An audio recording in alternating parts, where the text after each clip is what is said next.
Henri has strengthened to a hurricane as it moves closer to land. Forecasters warn that it could potentially bring damaging winds, torrential rain, and widespread coastal flooding. Millions of people from New York City to New England are under hurricane watches and warnings. The storm could become the first tropical system to hit New England since Hurricane Bob came ashore 30 years ago this week. For more on Henri's path, I want to bring in Ken Graham. He's the director of the National Oceanic and Atmospheric Administration's National Hurricane Center. So glad to have you with us, Ken. Tell us, what's the latest?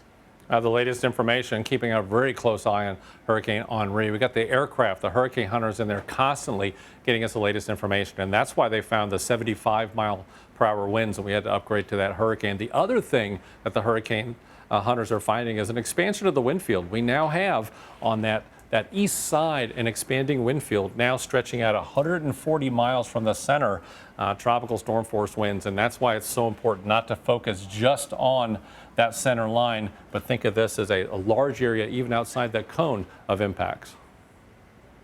Oh, well, Ken, tell us, how uncommon is it for hurricanes to approach this part of the country? As you heard me tell the viewers, it's been 30 years since New England was really struck with a hurricane.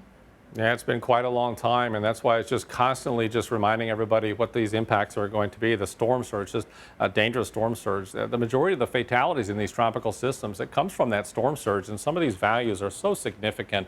You know, you look at portions of Long Island eastward into Massachusetts and Rhode Island, some of these areas 3 to 5 feet of storm surge. And you think about the impacts too. This time of year, well, the trees have leaves on them. So you put that saturated soil, those tropical rains with these winds, there's going to be a lot of trees down and some significant power outages. So it's been a long time, but we're going to see a big impact.